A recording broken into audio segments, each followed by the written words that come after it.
All right. And we are live. Hopefully everybody is doing great this fine Saturday afternoon. Wait for everybody to start filing in. We got a bunch to cover today, so we're going to be moving through it. Lots of map updates and lots of everything. So going to have to get to it today, boys. Just waiting for everybody to get in here, and I'm going to retweet my live stream. And then we'll get started. How's everybody doing today? Hopefully good. Greetings from California. Awesome. Where else we got people in here from? Christchurch, New Zealand. I just put out a podcast with AMK Mapping on my YouTube channel. If you go not into the live, but into the videos. And he's from New Zealand, so it was kind of cool. I got to talk about a lot of New Zealand stuff with him. Idaho, Turkey, Denmark. That's what's up, boys.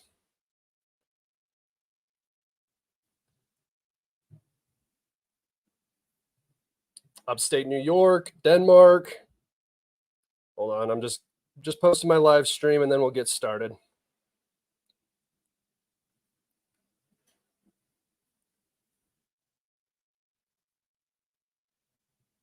right. Still in Miami, Estonian in Iowa, Nicaragua, where my Nicaraguans at.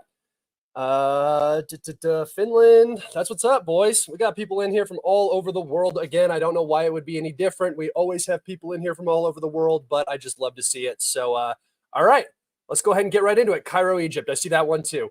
All right, welcome. This is episode number 76 of the Kalibrated live show. Today's episode is titled Operational Crisis, and you will see why from the map. The Russians are advancing basically across the entire front, taking some very significant tactical areas that are going to help them in future advances and really set up the later summer months for a lot of offensive operations for the Russians. So we're going to go into that. We have some Middle East news to cover. Things are heating up between Israel and Yemen right now. So we're going to get into that. And we have just a number of stories. Zelensky had a phone call with Trump. There was an assassination of a former Ukrainian PM in eastern Ukraine. We got a lot of stuff going on. So we're just going to get right into it, I guess. Are you ready, everyone? Let's do this shit.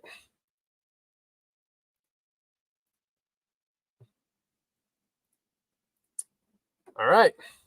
Take us over to the map. I'll make myself tiny, and we will get right into it. Okay. So starting up here in the north, the settlement of Peshane in the Kharkov region near Kupyansk has been completely captured. This is quite significant. Actually, let me go over to the topographical map real quick, and I will show you guys why it is so important. So while that's loading, I'm going to just come over here, and I'm just going to draw or give you guys a little measurement here. The Russians are now about 8 kilometers from the Oskol River. This operational zone for the Ukrainians is getting very, very tight now. You can see that there is a crossing here, probably not around still, but there are probably crossings through this shallow part of the Oskol River right here. So the Ukrainians can keep this bridgehead supplied. However, if the Russians interdict this highway again, it's going to be very, very difficult for the Ukrainians to keep specific areas of the Oskol River bank that they're holding the bridgehead open. Particularly down here in the south, it's going to be difficult if the Russians are able to make any advances in the past the Novelsky region and into this southern region right here. If that happens, this entire bridgehead could just collapse. But for right now, the Russians are just pushing. where the lines are weak, where the Ukrainian lines are weak, and they are getting very, very close to the Oskol River. All right, take you over to the topographical map real fast and show you guys what I'm talking about here. Okay, so Kharkov, Kupyansk. So you can see what the Russians are. Oh, Jesus. Okay, so here's Kupyansk. You can see what the Russians are attempting to do right now. They're trying to get onto this high ground, which they are on it already, and progress along these ridge lines to get a very, very dominant position over the Ukrainian bridgehead on the Oskol River from Kupyansk all the way down to Liman.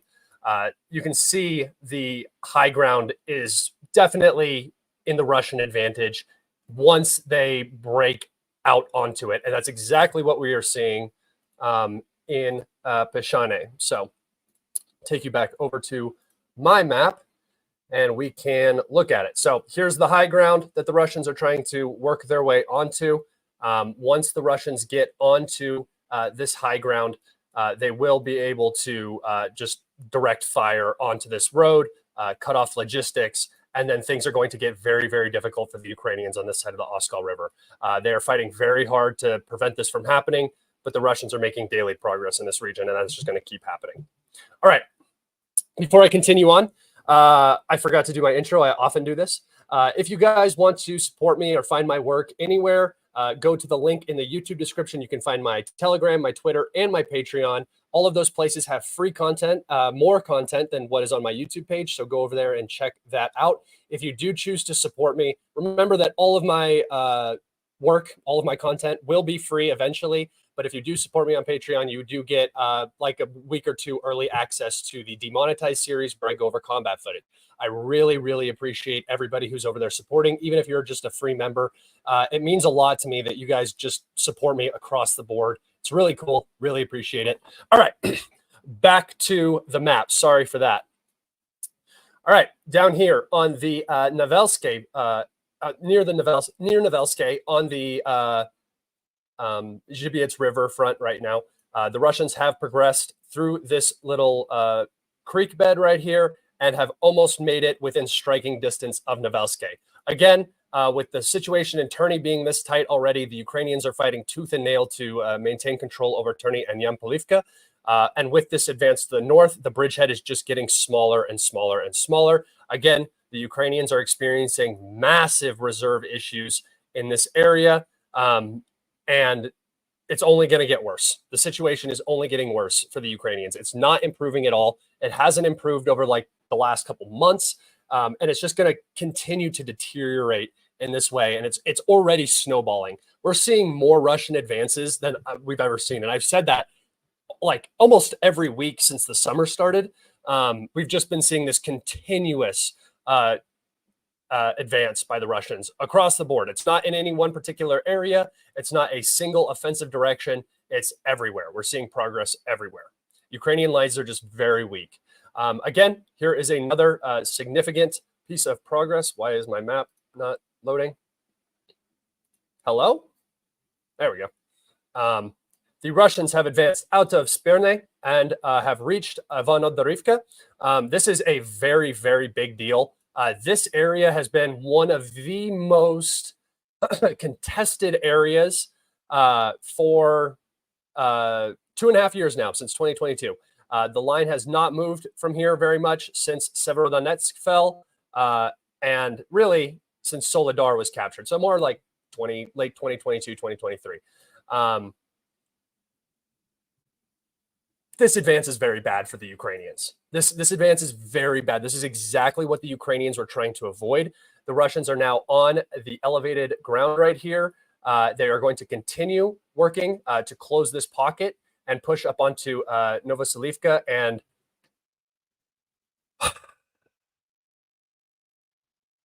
holy cow.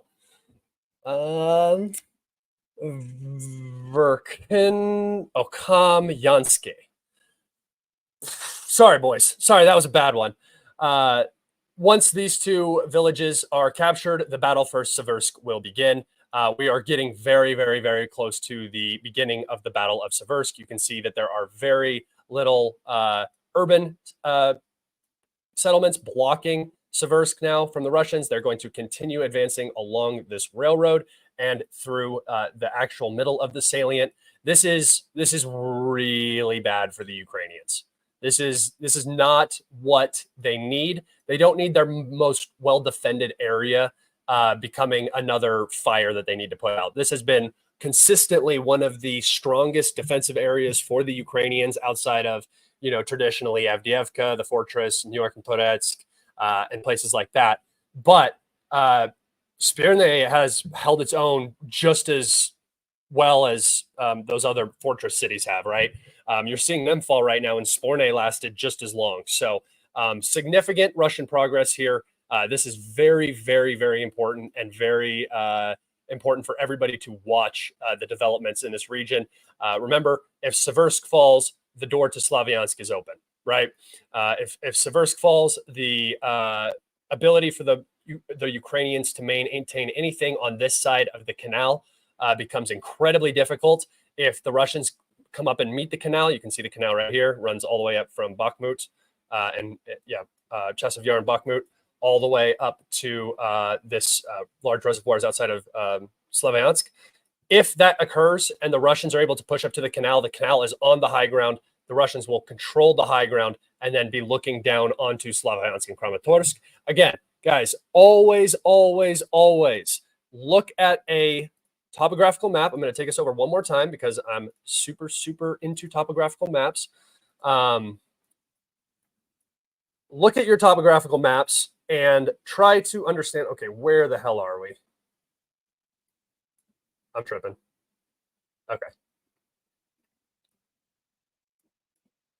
New York, Toretsk, Konstantinivka, Chasiv Yar. All right. So here is the high ground. You can see the canal right here. You can actually see it on the map. They map it very well. You can see how the high ground follows the canal all the way up. Once the Russians secure this, the east is basically lost. So you're not looking so much at a battle of Kramatorsk and Slavyansk. What you're looking at is the battle for Siversk, Chasiv Yar, Konstantinivka. Once those cities fall, the east is practically lost. I also am under the impression that if those battles go for any extended period of time, there won't necessarily really be a very strong battle for Kramatorsk or Slavyansk just because of how depleted the Ukrainians will be at that point. It's sort of the same thing I talk about with Odessa.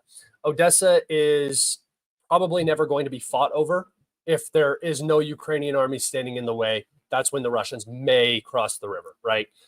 It's the same thing goes for Slavyansk, Kramatorsk. Once the Russians actually reach those cities, odds are the Ukrainian military is not going to be in a very healthy position to defend those cities. And just strategically holding these cities is incredibly difficult when the Russians control the high ground and there's no high ground to back it up on the opposite side. So again, situation is just continuously deteriorating for Ukraine. And once the Battle of Siversk starts, once the Battle of Chasiv Yar starts earnestly, and once New York and Toretsk fall, Ukraine will be extremely depleted. There's going to be no ifs, ands, or buts about that. And this isn't the only area that the Ukrainians have to worry about, right? They still have to worry about the Vovchansk, Kharkov region. They still have to worry about Kupyansk. They still have to worry about southern Donetsk. They still have to worry about Prokrovsk. So there's so many fires that the Ukrainians are attempting to put out with diminishing and lessening resources, right? Especially in terms of Western aid, it's getting more and more sparse, and the ability for Ukraine to defend itself with less. That's just simple math. If Ukraine can't defend itself right now and it's losing territory with the amount of support that it has, with Germany, having its military aid, with Trump coming into office talking about his new plan for the Ukraine situation, JD Vance coming in talking about how he doesn't want to give anything to Ukraine. It's starting to look like the end.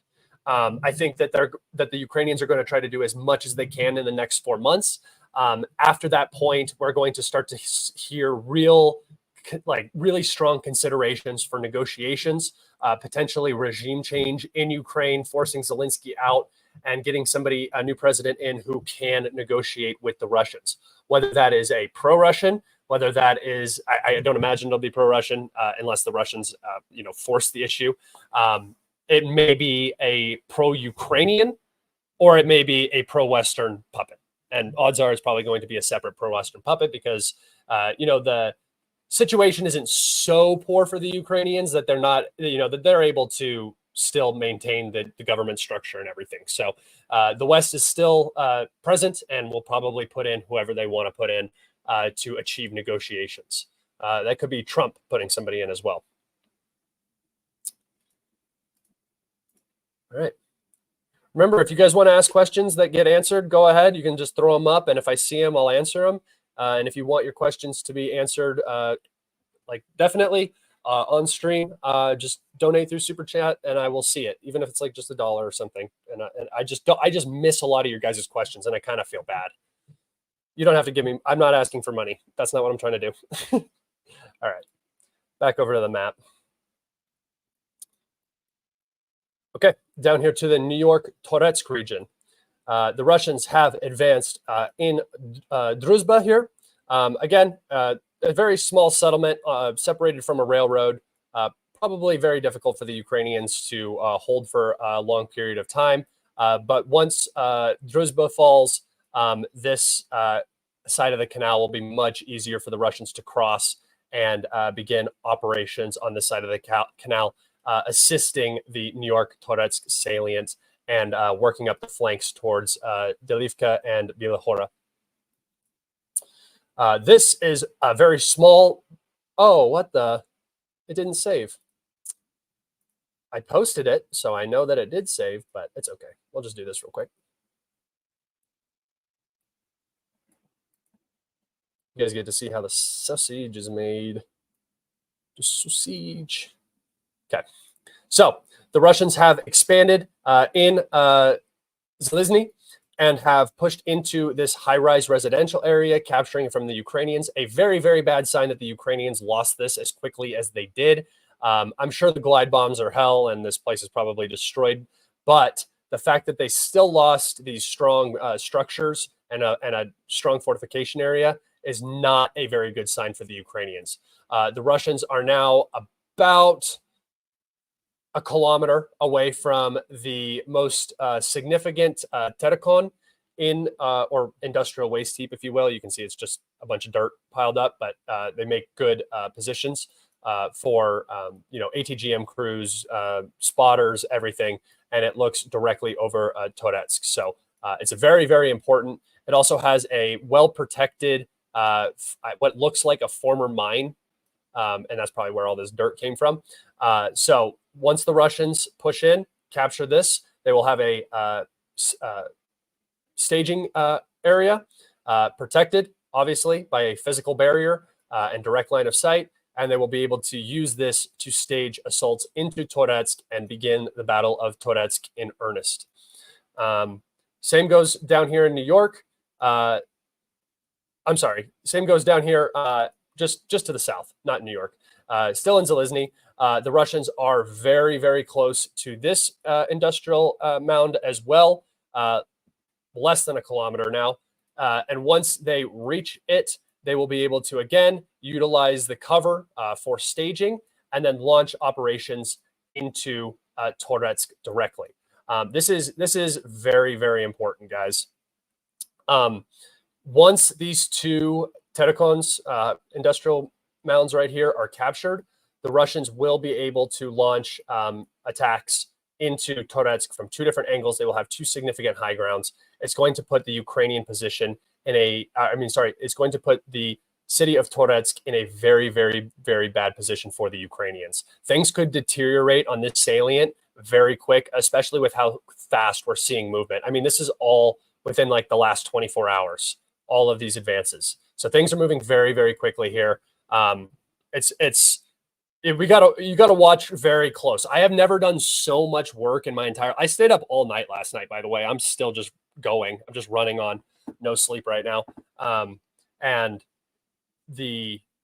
was up all night. I was just mapping. I did a podcast with AMK Mapping, a pro-Ukrainian account, who is actually a very good pro-Ukrainian account. go check that out. It's on my YouTube page. It was very, very fun talking to him. He's very interesting young man, very smart and very talented. So go follow him. He's going places. But I'm going to take us over to the, oops, dropped the lid to my drink. Oh, well, I'm going to take us over to the topographical map once again. Just love topographical maps, man. There's nothing better. And we're going to look here at New York and Toretsk from the topographical side. So here you have Toretsk. Here you have Horivka. And you will see right, let's see. Am I looking at the right area here? No, right here. Okay, so you're now looking at the two industrial mounds that I was talking about. You can see this one here is significant. This one is slightly less significant, but the Russians are already almost in control of all of the significant high ground around Toretsk. You'll look, there's nothing back here. New York and these other urban settlements are in a valley, and the only other high ground in the area is up here near Kleshchivka. So, you know, this is a very, very, I'm sorry, no, Andriivka. What is that? Oh, Kordumivka. Sorry, Kordumivka. So the Russians are already in control of this as well. Once they gain control of the, oh, where's my map? Oh, right here. Once they gain control of the two Terkons, the two industrial mounds, they will be able to quickly force an issue in Toretsk proper. So you can see that the Russians just always follow the high ground, except where they have things like secret tunnel operations in sewers where they get behind enemy lines. You can see that they are pushing directly in the low ground here. But it's not as important because the city, the urban area is in the low ground. So, you know, any height advantage is kind of negated by the urban structure. Not so much over here where the high ground is taller than the urban structure in most of Toretsk. All right. The Ukrainians will still have a few high areas back over here, but for the most part, the Russians are forcing the issue and making, forcing the issue and making this a much bigger issue than it was, say, last week. Question here. David Glantz talked about how terrible the terrain is in the area for tanks, terrible tank country. You mean Ukraine in general or just this area? This area is kind of marshy and swampy, not like wet, but not a lot of roads, not a lot of like even and solid ground in this area. I mean, back over here where the defense lines are. And then once you're in the city, I mean, a tank is difficult in a city always. But I don't think that Ukraine is particularly bad for tanks. I think that the battlefield has evolved so drastically that driving tanks across open fields is now extremely dangerous. Compared to before FPVs. I mean, ATGM crews are difficult to get into place usually. Helicopters are expensive assets to have in the air like the Russians did during the counteroffensive. Minefields don't always work the way you want them to. But those FPVs, man, they make life hell for just any armored vehicle. So, I mean, I would say that the terrain isn't as much of a factor outside of the two muddy seasons, but the FPVs is the main factor. Thank you for your comment. Appreciate it, man. Yeah, David Glantz is a World War II historian, if anybody doesn't know. Okay, let's go back over to the map.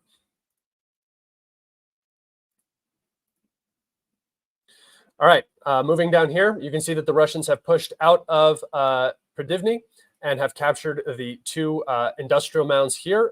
New York and Toretsk is a huge mining community. So there's a lot of mines, a lot of industrial areas. You can see that this is an industrial mine right here that is pushing out a lot of dirt. You got another one over here, got another one over here.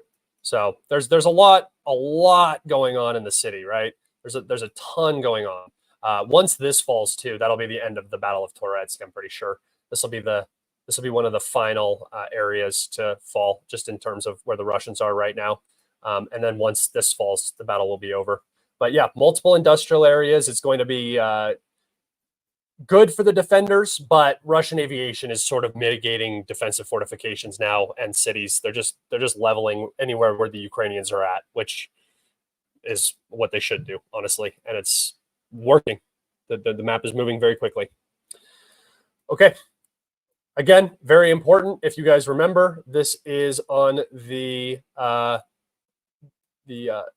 original fortification line. Again, very, very impactful that they lost this portion. The Russians are in the line further and deeper. They're going to continue progressing this way, as well as progressing up behind and forcing a Ukrainian withdrawal. This is what I was talking about. This area is very like marshy and it's on the low ground. So this area might be difficult for tanks to move through. And then obviously once you're into urban areas, tanks are difficult to handle. But difficulties will arise for the Ukrainians. If the Russians do make it onto this industrial hill, they will have basically fire control over the exit routes from this area. It's hard for me to know how many Ukrainians are in any given salient or area. It's sort of like an unknown, and it really hurts any analysis because you don't know. So you're looking at like a 6-7 mile or kilometer space here, a line that's being defended. Obviously, it's being defended because the Russians aren't advancing from this direction, only from these directions. Once the Russians get back in here, especially into this suburban area, the Ukrainians will not have a viable escape route. You can see that there's not really any solid roads back here. And there are these massive reservoirs that are kind of blocking half of the escape route. So if something happens, like just say the Russians end up progressing through New York and do something like this, right? Think. And then something like this, which is not crazy. This can happen in literally one day. The Ukrainians are going to be basically stuck and they will be encircled. So I do think we're going to see this area fall in short order now. Things are getting much, much worse for the Ukrainians in Toretsk. The salients are beginning to form and the classic narrative is beginning to take hold. For some reason, Ukraine cannot escape their demons. They're going to hold on to every inch of territory until they have no men left to hang on to anything. It's not a winning strategy, but it is a delaying strategy. Okay, moving down here to New York salient now. The Russian Ministry of Defense has confirmed that Yurivka has been completely captured by the Russians. This happened probably 2 or 3 days ago in terms of when the actual update officially came out. But as of now, Yurivka is under full Russian control. It wasn't really anything. It was just capturing the last little stretch of this road. But once the Ministry of Defense of Russia announces it, I announce it definitely because the Russian Ministry of Defense is always the last to announce the capture of a settlement.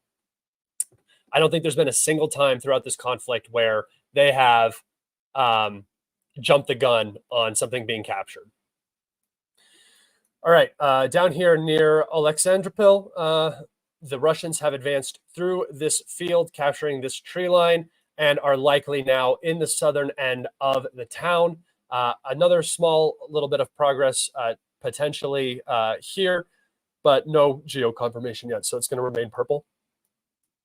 The Russians are, again, just wanting to work along the road through the urban settlements where they can just bomb out any Ukrainian positions, destroy everything, and then flank New York and Toretsk down this road right here.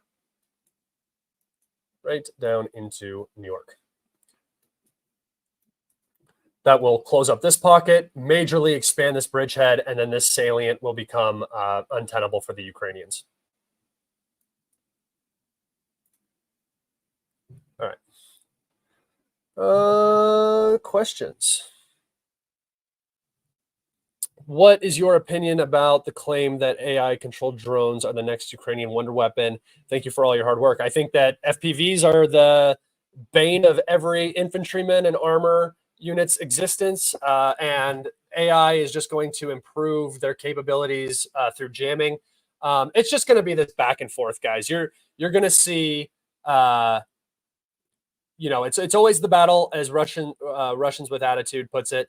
It's always the battle between things that are trying to make you explode and things that are preventing you from exploding. It's the offensive defensive arms race. It goes back and forth. Like the turtle tank was kind of a aspect of that. Turtle tank has kind of disappeared a little bit, probably because the Ukrainians just figured out how to deal with it. But it's going to be, EW is going to get better. Eventually, you might just have to EMP a battlefield before you even enter it, or just have your drones fighting other drones for the entire time. I don't know, because eventually you're going to get to the point where you have these drone swarms that are just annihilating any movement anywhere, and that's going to be impossible to deal with. So you might just have to EMP a battlefield before you even start it. I think that could be a very real possibility in the future. Not right now, but in the future. I finally are able to make it to your live. Greetings from Berlin. Are there rumors about a second Ukrainian counteroffensive? It seems Ukraine has to change something. They are losing every day. With what? You got to use logic, right? The Ukrainians can't hold anything. They don't have the manpower. They don't have the weapons. They don't have the ammunition to hold anything, right? They're losing everywhere. How are the Ukrainians going to build up anything? They had the perfect amount of time. They delayed their counteroffensive.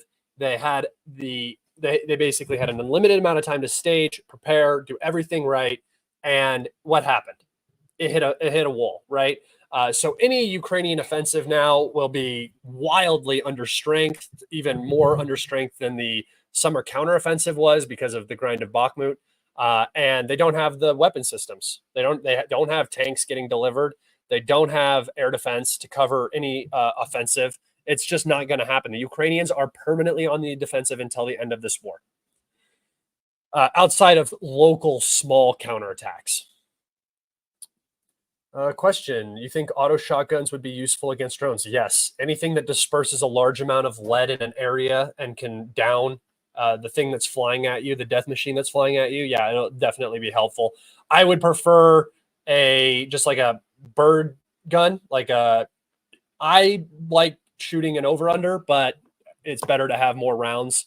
I just don't even. I think if a drone's coming at you, though, you probably only have time to get 1 or 2 shots off before it hits you. So yes, I think every unit should have shotguns. It just increases the odds that you don't die.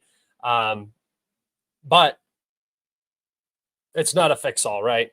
I watched a Russian on the back of an ATV with a shotgun shooting at a drone and missed, and then the drone hit the ground next to the ATV. So it's like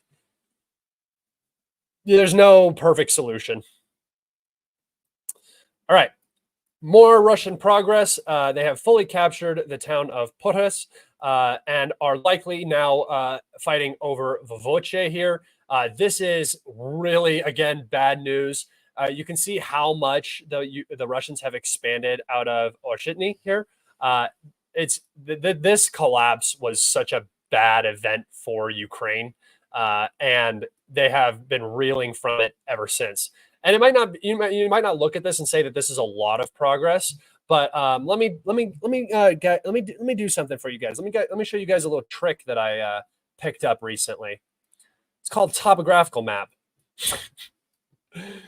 and you can see why Oshchitny and the extent around it is so important. It is the high ground in the region, and the Russians have now captured Prokrovsk. So the Russians say progress, basically, is how they spell it, but the Ukrainians are everything's an H. So the Russians are now basically in control of all of the high ground. Here's Novo Alexandrivka, and here's that little town. It's like Lutskity or something like that. The Russians are now in control of the major high ground in this region, and they're just going to continue advancing out from this high ground in the direction of Prokrovsk. Is it going to help once they get near Prokrovsk? No, but capturing this is going to allow them to capture this high ground to the south along the rail line, which I always talk about. The Russians are just going to follow the rail lines because they're always on the high ground. And Prokrovsk is going to be threatened here. Mikharad and Prokrovsk are going to be threatened very soon. Do you think your collapse before November thesis comes true? I didn't say that there was going to be a collapse before November. I said that maybe I did, but I don't specifically remember that. I think I said that the Ukrainians are going to have to try to do as much as they can before November, because after November, that the aid is just going to drop off. German aid is going to drop off. US aid is going to drop off. I don't know about French and British, but they don't have a lot left to send. Like there's not a lot of artillery left in Europe. Like it's a real problem that they're running into now. The Nordic countries have basically, and the Baltics have basically given away every single self-propelled gun that they own, right? And they're just waiting on orders from the U.S. military-industrial complex eventually. So I don't know what else there is to give. I mean, we're looking at 18 months for the F-16s to get delivered. I said that they're not going to be here until late August or early September if they arrive at all. But it's what are we doing here? Like, you're not actually providing aid that is even going to benefit the Ukrainians. So the whole F-16 thing is ridiculous, but that's the only other avenue they have to deliver any aid, because they've basically given everything that they can. There have been no new announcements of tanks being delivered. So whatever Ukraine has and whatever they're losing daily is not being replaced. There are going to be very, very real issues here very soon.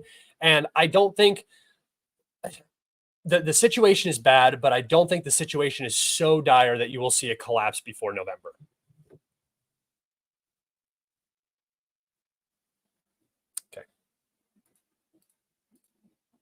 I missed that topographical map already, boys.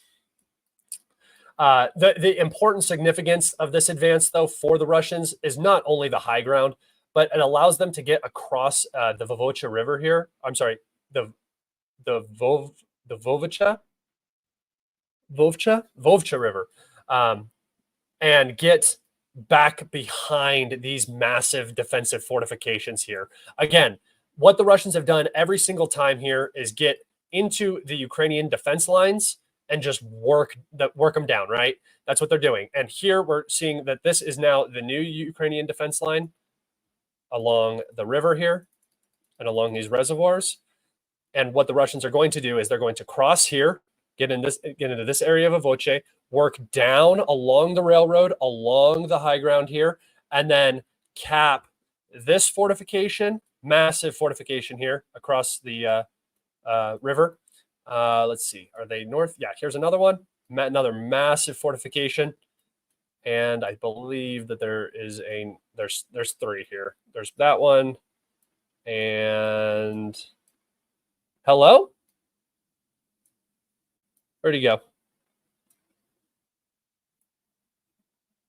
Oh, this is the other one. So it extends over here. So this is just like one big fortification here. But the Russians are just going to get behind and then undo the full line. And then there's not another line behind it. There's no established line. You will not see any large fortification structures like this anywhere back here. I've looked. I've gone over it. I don't see them. So, yeah, this is a developing hotspot for the Ukrainians. They need to do something to stop the Russian advance. But even if they stop the Russian advance here, the Russians are just going to start advancing towards the ring road. And then if the Ukrainians can stabilize the whole front, the Russians will just start pushing in New York, or pushing in Siversk or Chasiv Yar, or up here in the north, or maybe Kharkov, or maybe Sumy, or maybe Chernigov, or maybe Zaporozhye. You guys see what's going on?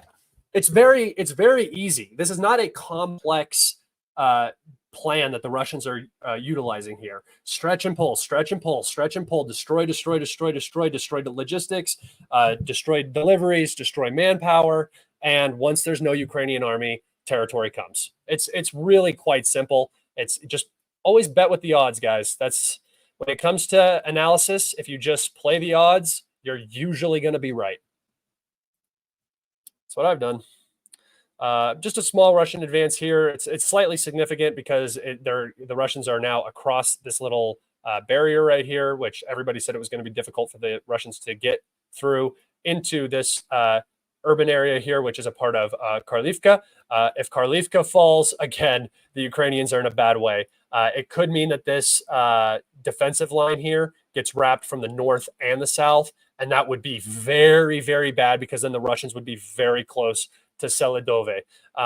If the Russian, this is currently the Ukrainian staging area for the entire front here, Krasnogorovka, this defense line right here, and then the next one is Kharkov. So the Russians are making very, very important advances across the board, and the Ukrainians are just not able to put out these fires. Okay, the next advance, again, another Russian advance. In Krasnohorivka, the Russians have captured this area. Most of this was gray zone, but there was an armored assault. The Russians reached this area with a tank. So the Battle of Krasnohorivka is coming to an end. Again, we will see this area fall probably in the coming days, and then this area back behind will fall in short order as well. And then we might see a pause before the Russians start moving this way.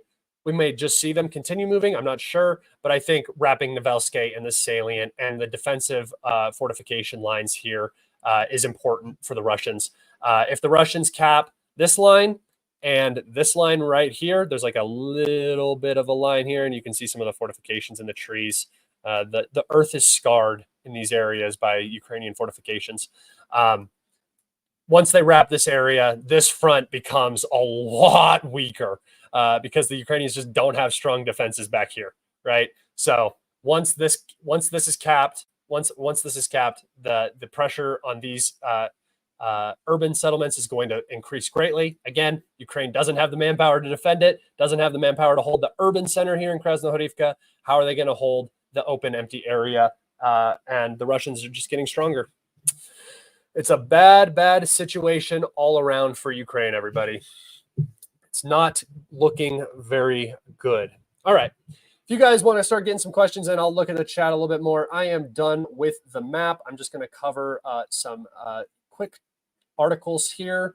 I actually have quite a bit. There's a lot happening, guys. Name a better duo than Scott and his topographical map. I'll wait. Stopwatch, blue hand timer. That's supposed to be a emoji. All right. So Zelensky and Trump spoke on the phone. They had their first phone call since Trump left office in 2020. Again, the situation has changed dramatically for Zelensky. He's very concerned about the direction that the Trump White House is going. But I'm just going to read some of this article to you now. Before I do that, actually, Explorer. Ooh, almost spilled my water. Dangerous, boys, dangerous. Hold on, I'm going to make it full screen real fast. All right. Trump and Zelensky speak by phone as Ukraine worries about U.S. backing. Kiev ponders what another Trump administration would mean for its war initiatives. Former President Donald J. Trump, why do they have to put the J in there? And Ukraine's President Vladimir J. Zelensky spoke over the phone late this week amid mounting concern in Kiev, misspelled Kiev, that the second Trump administration would spell the end for American support in Ukraine's fight against Russia.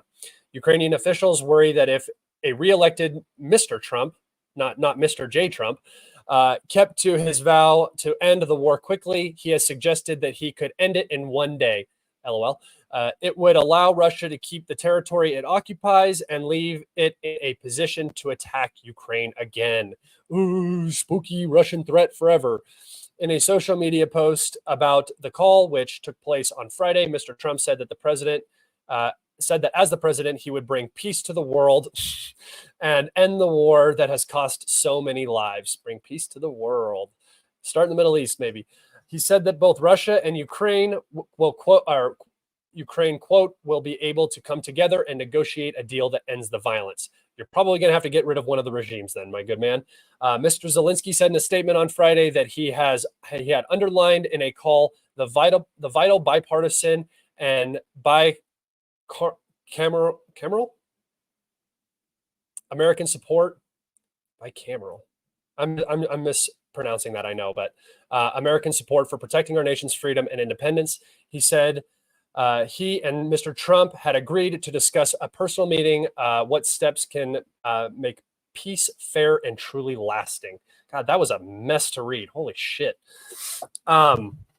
This is outside of Trump's bombastic, normal nonsense where he's I will make world peace, this, that, and the other. There is a deep panic right now in Europe with the neocons and with the current Ukrainian regime, because Trump is already talking about solving it. And that's not what Ukraine wants. Solving the war for Ukraine is losing the war, right? At least for this current regime. For the Ukrainian people, it's winning the war. But for, let's do this. But for the power players here, I guess you could say, Zelensky and then the EU and the United States, the ending the war is the exact opposite of what the Ukraine project was meant to do, right? Ending the war with Putin in power and Putin conquering parts of Ukraine and potentially having sanctions reduced and potentially having NATO neutrality with regards to Ukraine. That's a huge win, right? Zelensky can't allow that.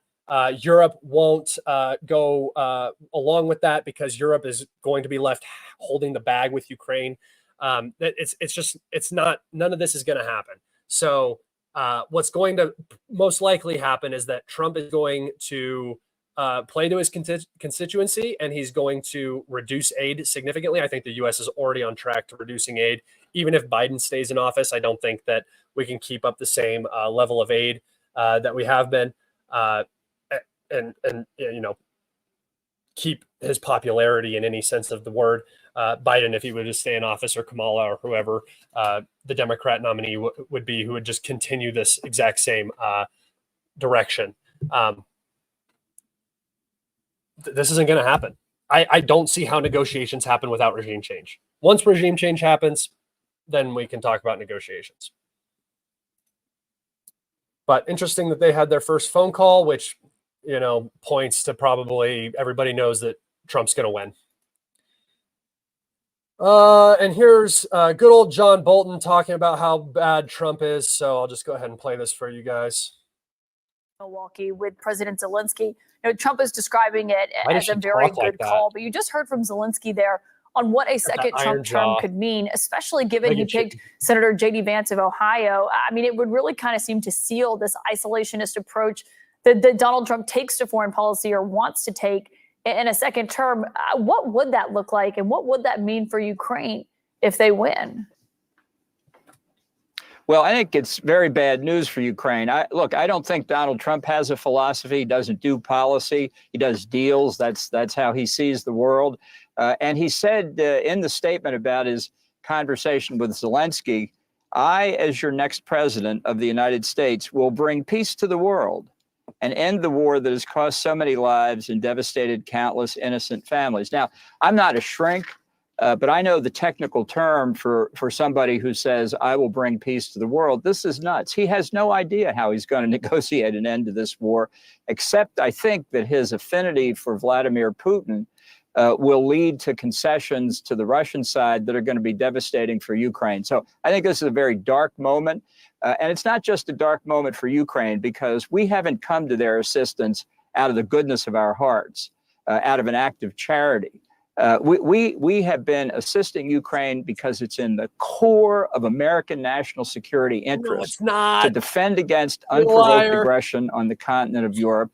and to try and get peace and stability there that benefits us in innumerable ways. We're not doing this gratuitously for Ukraine. I think the way the administration characterizes it as kind of esoteric fight about democracy is just wrong. This is about hardcore American interests that neither Donald Trump nor J.D. Vance apparently understand. Yeah. Okay. So, you know, bringing everything. Stop that. You know, focusing on domestic issues, America First policy, stuff like that. Yeah, no, that's not American. No, what we need to do is really focus on our geostrategic interests in protecting Europe in a proxy war that we started, because that's what's important. You know what? I'm actually going to go ahead and give John Bolton some credit here. At least he's actually saying exactly what the truth is. That I can get behind that, right? At least he's like, listen, we want to maintain our hegemony. That is a geostrategic place of importance for us. We want Russia to be weak. We want to be able to control China. We want to separate that. Listen, I can actually kind of get behind that a little bit, because at least you're being honest and telling the truth. We're not helping Ukraine out of the goodness of our hearts. Enough of this moral superiority bullshit. It's not real. We are here because Russia is the enemy.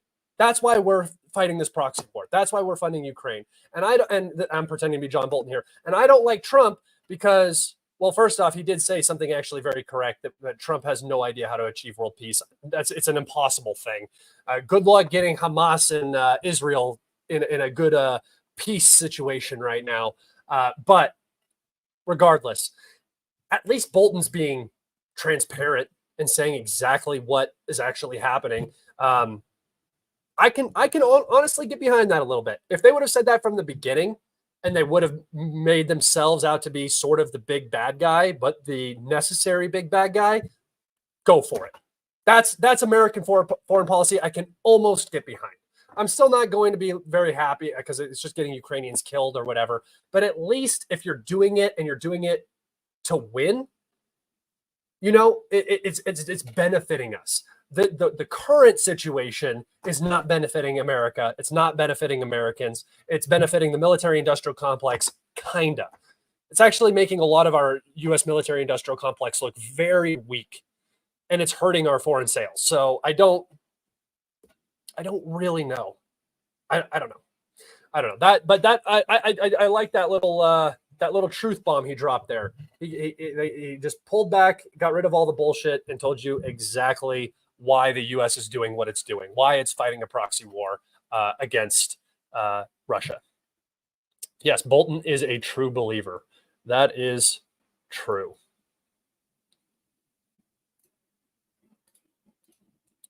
Okay. Wait, is this the one I just watched? Yeah. Okay.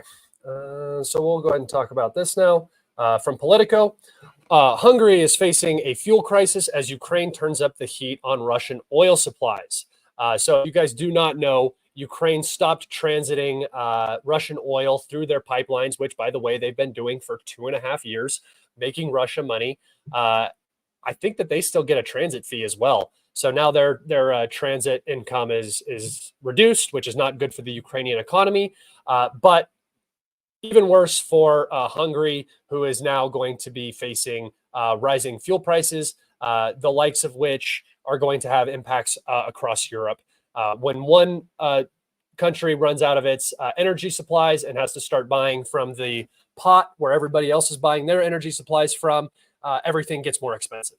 So this is what's going to happen. Let's see. I'll read a little bit of this. Hungary is racing against time to avoid power outages and fuel shortages after Ukraine imposed a partial ban on Russian oil. Partial ban, so not a full ban. Still got to keep some of those pipelines open on Russian oil passing through its territory. Kiev last month imposed sanctions blocking the transit of pipeline crude sold by Moscow's largest private oil firm, Lukoil, to Central Europe, partially negating an exemption to sanctions set up by the European Union to give Russian-reliant countries extra time to wean off supplies. Yeah, Germany is having a great time weaning off of cheap Russian energy. Look at their economy. Look at the predictions for the German economy. It's horrible. But yeah, no, sure. Yeah, wean off. Good. Wean off the cheap energy. Ukraine's aim is to throttle a key source of revenue for the Kremlin's war chest more than 2 years after its full-scale invasion. Literally cannot get through a single goddamn article without reading full-scale invasion. 180,000 troops is not a full-scale invasion, guys. But they got to say it. You got to make sure you get it in there. But the move is sparking fears of supply shortages in Budapest, which relies on Russia for 70% of its oil imports, and Lukoil for half of that amount. What should happen is Hungary should go to war with Ukraine. That's what should happen. They've done it before. We can do it again.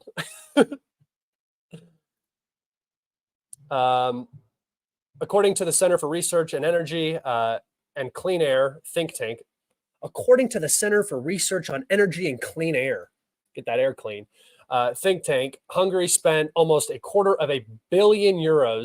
That's what it's funny when it's €250 million on Russian crude oil and gas in April this year alone. On Friday, Budapest top diplomat Peter Shirizio said Ukraine's measure could threaten Hungary's long-term energy security, slamming Kiev for the move. So, yeah, not a good idea to piss off your European partners. I know Hungary is the Putin apologist or whatever, but he is the acting president, or Hungary is the acting president of the EU currently, and it's just not good to start blackmailing the people who are supposed to be supporting you, right? That's just not a really good method for success, especially for Ukraine. Zelensky isn't good enough to do that either. So it just always comes back and bites him in the ass. Okay. Does any Western Ukrainian oblast have an ethnic Hungarian minority? Yeah, Transcarpathia has a pretty large ethnic minority. If you guys don't know, when Stalin and Lenin built Ukraine and built also a lot of the Central Asian countries, I say built, they defined the lines of the countries, right? Stalin in particular was very smart about this, cruel but smart. He specifically created the boundaries to encapsulate different ethnic groups. If you always have ethnic groups fighting in these countries like Ukraine, you have the Poles and Ukrainians fighting, and then you have the Russian speakers and the Ukrainians, and you have constant social conflict. There's no unity against the Soviet Union, right? Against Russia, the actual Soviet Union in the Kremlin. So that's what's going on in Ukraine. They have Romanians, they have Poles, they have Hungarians, they have Russians, they have Crimean Tatars. So there's a lot of cultural divide in a lot of these countries. Same goes for Tajikistan and Uzbekistan and those other countries. If you look at their borders, they're wedged into each other like hooks, and they cut each other off from water supplies. Genius by Stalin, incredibly evil. You can be an evil genius, guys. All right. Which one do I want to look at? The Hill. So this is just kind of a weird little Copy article. I thought it was kind of interesting from The Hill. What if Ukraine retakes Crimea? Written on the 19th of July, 2024. All right, here we go. A week or so ago, a senior European diplomat visiting Washington suggested to me that Ukraine could take back Crimea. No way, he suggested it? My first reaction was incredulity. I had difficulty accepting that Ukraine could manage such a radical breakthrough. Why? Because they already failed when they were better off last year, while remaining bogged down in a World War I type conflict. Oh, so it's because there's trenches that the Ukrainians can't make a breakthrough. Okay. Despite its innovative development and use of weaponry, notably drones of all kinds. Okay, the Russians are doing the same thing. Yet, once that diplomat outlined the details of his musings, his argument no longer seemed implausible. To recover the peninsula, Ukraine would have to neutralize Russia's Black Sea fleet, establish air dominance, and destroy all major Russian facilities in or near Crimea. And Kiev has already accomplished the first of these three necessary conditions. Guys, holy shit. The Black Sea Fleet is gone. Except, didn't we see Caliber missiles launched from the Black Sea just the other day? Right? So the Black Sea Fleet isn't really gone. You just destroyed all the tugboats and a few of the patrol boats and stuff in the Sevastopol harbor, and then they just moved them to a different place, right? So you didn't really destroy the Black Sea Fleet. And let's just give the benefit of the doubt. The first of the three objectives has been accomplished. The Black Sea Fleet is destroyed. What the fuck was the Black Sea Fleet doing in the first place to protect Crimea from a land army? Hello? Do these people think? What is a missile cruiser gonna do against Bradleys? What is this? I don't get the delusion. Okay. Although roughly 2/3 of the Black Sea Fleet survives. Oh, so they so apparently they didn't do it. Fuck me, man. Although 2/3 of the Black Sea Fleet survives, it is huddled in a Russian port of Novorossiysk. What happens when those boats exit the port and go out into the Black Sea? Is it the Black Sea Fleet now? This is so crazy, dude. How do these people have fucking jobs? How? How do they have jobs? Who writes this crap and goes, you get your paycheck on Friday, buddy. Thank you for writing this. Jesus Christ. Okay. On the Black Sea Fleet's northeastern shore, on the Black Sea's northeastern shore, given Ukraine's successful use of land-based drones and unmanned craft packed with explosives to destroy or disable more than 25 Russian surface ships, how many of those are like patrol boats and tugboats and stuff like that? I'm just curious. It is unlikely that the surviving fleet would emerge from its sanctuary to play a material role in defending Crimea. What role? Again, this obsession. It's like the obsession with the Kerch Bridge, the obsession with the Black Sea Fleet. I will never understand. You are fighting a land-based war with some air power, right? The Russians are now starting to get to the point where they're utilizing air power immensely, but really it's a land war. It's artillery and it's infantry. The Black Sea Fleet isn't going to do anything. Even if the whole Black Sea Fleet was in Sevastopol, what is it going to do against a land invasion? Is it going to be like D-Day? Are they going to be firing large shells from offshore? Like, it's crazy, man. It's crazy. Crazy line of logic here.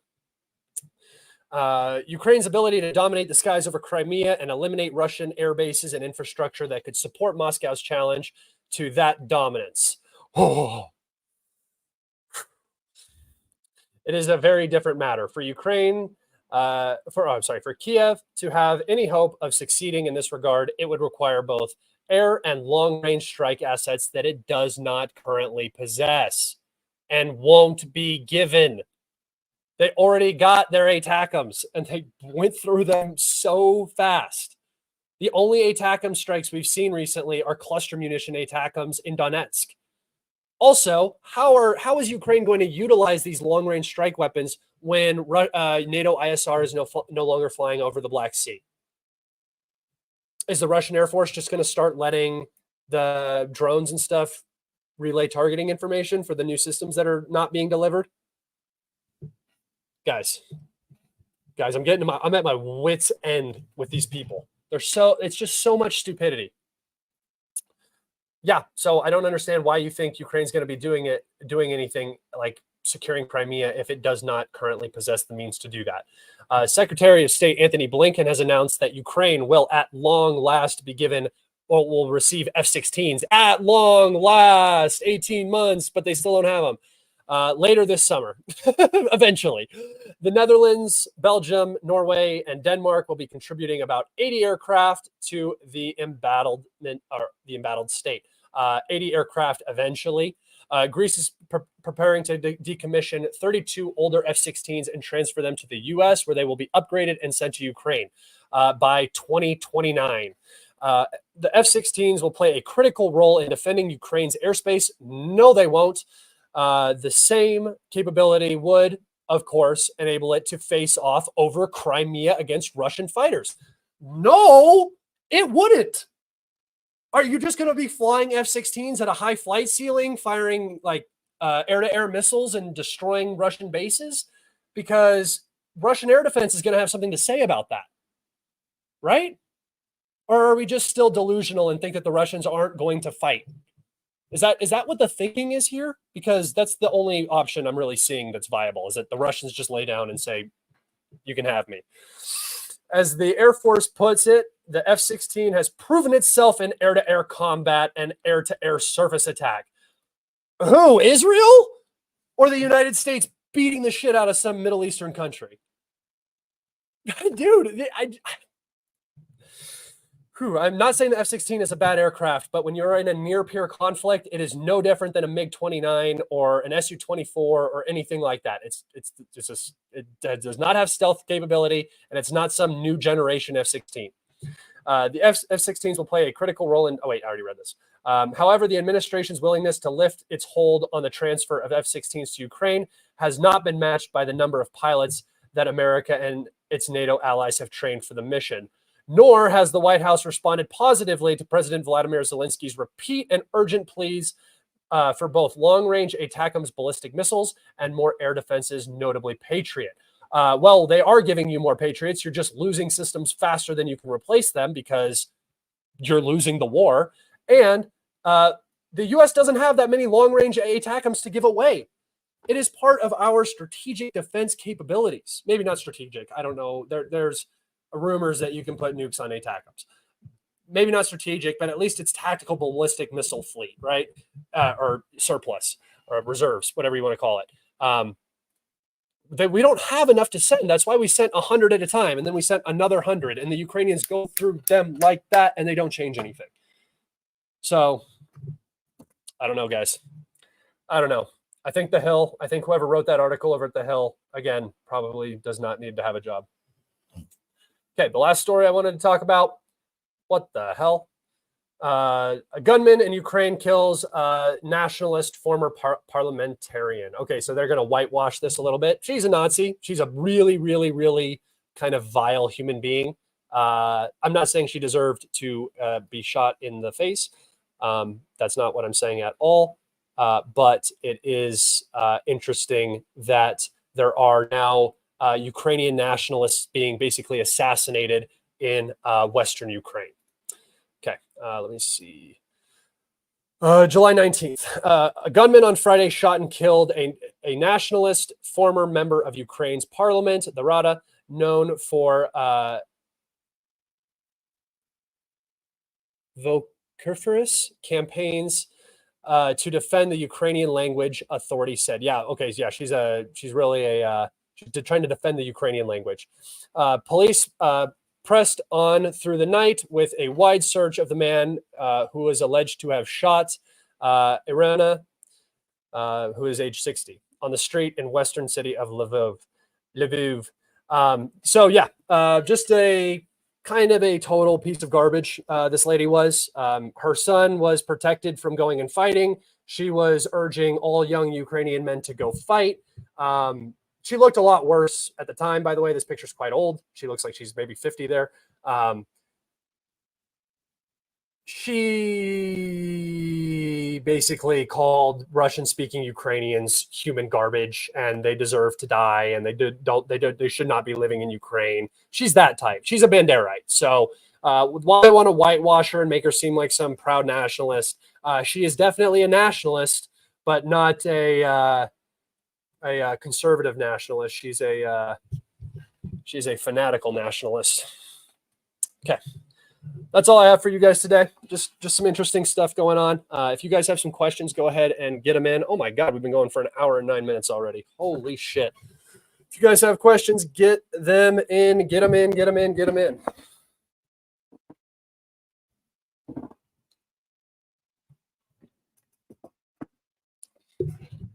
Celebrating murdering grannies. Where did I celebrate it? If some piece of shit got shot in Russia or in the United States, I would say the exact same thing.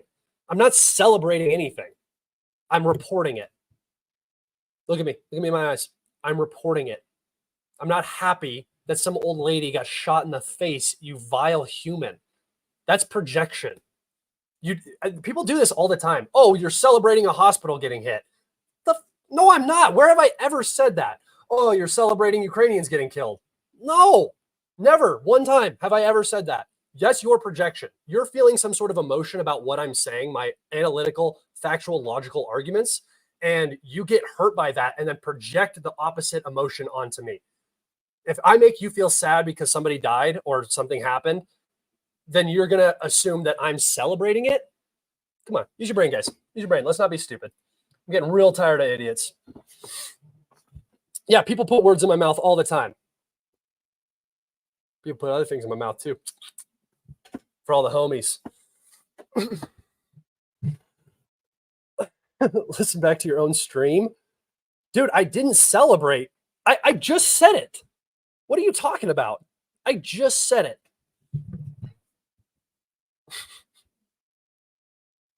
What, guys? Don't be getting upset just because I get a little social with the homies every now and then. All right, just the chat homies, just the people who watch me.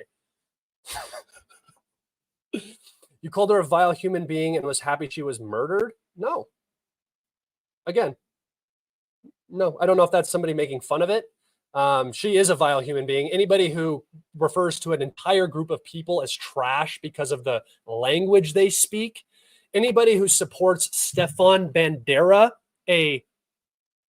somebody who perpetrated the Holocaust and genocided Poles, put him in a bad person category, but probably. Sorry. I also think Benjamin Netanyahu is a bad guy, a vile human being. Come on.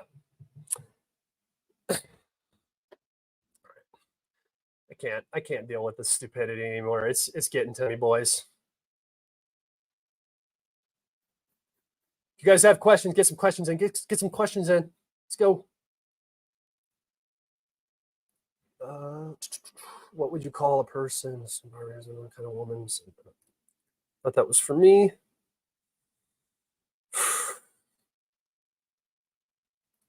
Wait. In fact, Scott, you said out loud that you have never thought and never think an old lady deserved to get shot in the face or something to that effect. So no, you weren't celebrating. Yeah, I literally said nobody deserves to get shot in the face for their opinions. Even if your opinions are vile and I disagree with them entirely. See, I believe in the First Amendment. I also believe in the Second Amendment. So for sure, you talk all you want. I know your ideas are bad. I can pull apart all of your arguments. I can pull apart if you have stupid ideas, you should kind of just probably let people scream them from the rooftops because then you can just destroy them. If you try to silence them and repress them, it's only going to make people think that they're more correct. Dumb people do not float to the surface. Question, do you think Viktor Orban's diplomatic travels will have any effect? Fuck no.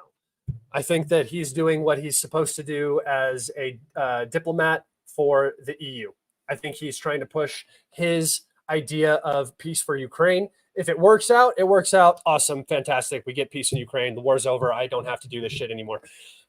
If it doesn't happen, it's probably just expected because, guys, there's not going to be negotiations. I'm sorry. None of that's going to happen. Any attacks on the recruiters? Yes, we have seen dozens of vehicles getting burned. If you guys go to my Twitter or my Telegram, you can see a series of 4 videos from Kharkov and Dnipropetrovsk, Kiev, and Kaminsky in the west of partisans. I don't know. I don't think it's really like pro-Russians. I think it's anti-Zelensky's anti-Zelensky Ukrainians burning these mobilization vehicles. So the people who are stealing people off the streets, their vehicles are now being torched by Ukrainian citizens. Ukraine is smoldering from within, guys. I've been saying it for a long time. I mean, a couple months now. Ukraine is just it's on fire, and they're trying to control the narrative, and it's just not working, and the situation's just going to get worse and worse and worse and worse. And I'm getting tired of saying that, but I'm going to keep saying it. What exactly has she done apart from speaking? Nothing. Like I said, she just has very what I would consider immoral ideas. She thinks that a group of people are subhuman. She thinks that a group of humans are superior in some way, right? By the way, I do think there are some humans that are superior. I do not think it has anything to do with race, ethnicity, anything like that. I think that there are smarter and stronger people than other people. That's my opinion on it. Take that to the bank. Question. Do you think there will be any action against the Moldovan government by Russia after the Ukraine war? Probably not. I mean, there's probably going to be some, if they reach Odessa, there will probably be some settlement with Transnistria. But outside of that, no, I don't see why you would need to go to have any conflict with Moldova. They're small, they're weak, they're not going to fight. So. Did David Dickhead finally figure out that he posted Armenia bread? I don't know, dude. Let me go check real fast.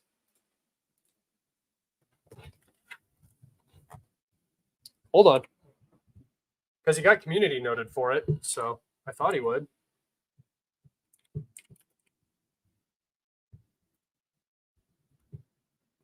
Sorry, guys, I'm trying to balance everything right now. Did he delete the bread one? Holy shit, he posted a lot up today already.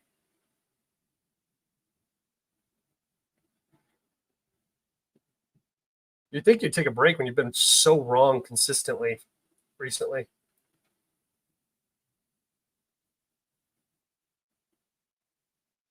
No, I don't see the bread post anymore. I think he deleted it. So he did finally figure out that he was an absolute moron. I ratioed him so hard on that post too. I said, okay, thanks, David. I had like 150 more likes than his post. Oh God, I like winning sometimes. And I like winning when the person I'm beating is a piece of garbage.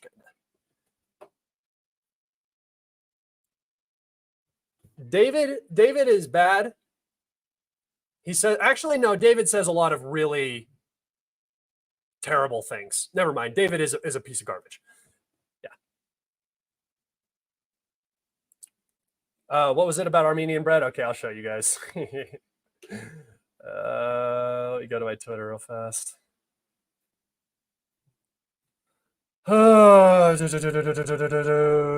Armenian bread, Armenian bread. Give me some of that Armenian bread. Where the shit did it go? Oh yeah, he deleted it, huh? I might have to bring it up a different way. Yeah, let me just do this.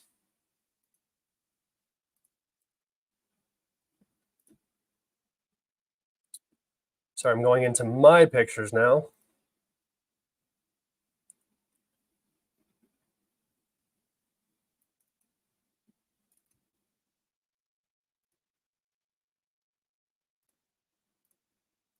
I got you guys. Here we go. Bread post. Can you guys see that okay? I'll zoom it in a little bit. So this piece of bread in Russia was about 100 rubles last year. The country of origin where it was produced, Armenia. The currency being used, not the ruble. So David is retarded. And then over here, you can see the currency displayed is not the ruble. It is the Armenian dram. Yeah, David, because you're just making shit up because you have nothing good to post. Oh, it was on the 17th. He might not have deleted it yet, actually. I thought it was more recent than that. That's crazy. And then I said, thank you, David, and I ratioed him. So pretty funny. It's pretty, not you, David. Not you, David. David Mausavi. Is that Italian? David!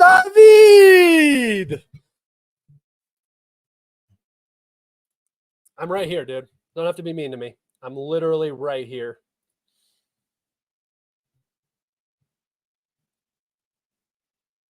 Yeah, 100 rubles is cheap. It's way cheaper than the amount of money I spend on bread here. I think the bread I bought yesterday was like 2 days ago was like $4. Everything is just so expensive now, dude. David Duke? No. No, he will never be as successful at hating people as David Duke. No matter how hard he tries, he's too stupid. David Duke might also be an idiot. I don't know. I just know that that's the KKK guy, right? I don't know if he's still the leader of the KKK, but he was forever ago. I'm sorry, but can you review what I missed? Hey, yo, I've been on here for an hour and 20 minutes.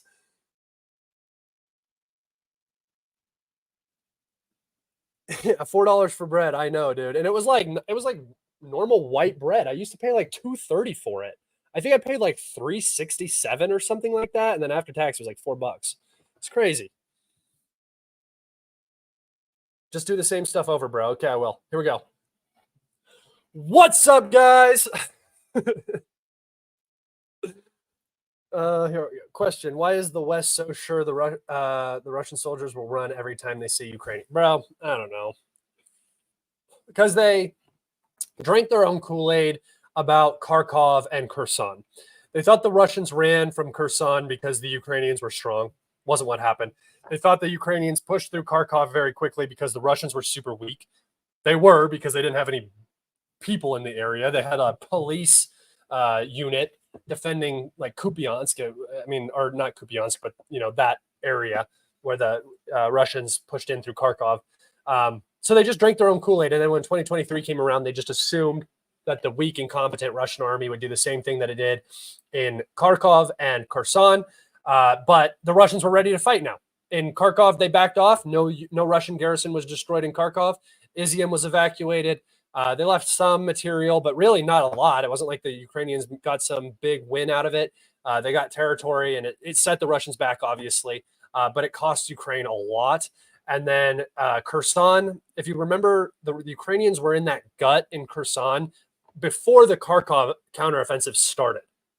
They were in that gut for like 3 months. That's when I made that post that Kherson was going to be Russian forever, because there was no progress. They were just getting stopped. And then General Armageddon was like, haha, psych, Aiden, you suck. We're leaving here because we don't want to get trapped when they blow the dam. So, tis what it is. Yeah, and then they just assume again that the Russians are just going to fold. It's just this Western superiority myth. They just think that if they're a part of something, they're going to win. Any updates on the Russian missile hitting the hospital? Just the fact that there was the video that came out. Don't know if it's real, guys. Can't confirm anything of the doctor that was supposedly at the hospital site getting blood put on him. Propaganda stuff. I don't blame Ukraine for doing it, but also how the hell do you get blood on your back like that? It wasn't his blood. It was dry. He wasn't bleeding. He would have been in the hospital if he was bleeding that much. So what was he giving piggyback rides? I don't know. I don't know what's going on. Yeah. It was a Russian fake. I just want to know how you can prove that. People were like, the shoes are different. And I'm like, no, they're not. The shoes are exactly the same. They're white with little black lines on them. The blood is the exact same, except the blood is not dry yet and it hasn't been rubbed around. It's the exact same dude. He has the same elbow. Look at his elbow. It's the exact same. It's a weird elbow. Oh, David D removed the post about bread, but has gone on another tangent about bread costs. Every time I talk to David now, I'm just going to be like, so, David, how's the price for Armenian bread doing? God damn, dude. People make so much fun of me, and that dude says the stupidest shit every day. Stupider shit than I've ever said in my entire Twitter career, and I get roasted all the time. I mean, they're not really very good roasts, but. All right. All right, guys, it has been an hour and 24 minutes. I think I am going to get out of here. Thank you so much for watching. Be sure to go check out the 2 new YouTube videos I put up, not live streams, but actual videos. I'm going to be recording a lot more videos and putting them up on top of my live streams. All of the updates and important information will be on the live streams. I'm just going to go into further depth in my videos. I have a lot more time now. I also stopped smoking weed. So I don't sleep anymore, and I have incredible ADHD manic energy. So expect a lot more content. You guys are going to be very irritated with how much I'm putting out.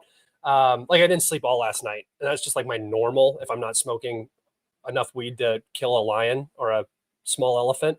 So I really appreciate you all. Go check out the demonetized episodes. The new one is out for free. The new episodes are out. Go follow me on Telegram and Twitter. And please, guys, like and subscribe my YouTube video. It helps me get seen by more people. I want this chat just moving eventually. I want to grow. I'm trying to grow. That's my goal. I like talking to you guys in the chat. So I just want that to become a much bigger deal. But yeah, everybody be safe. Have a great weekend. And I will probably see you Monday. Take care, everybody. Goodbye.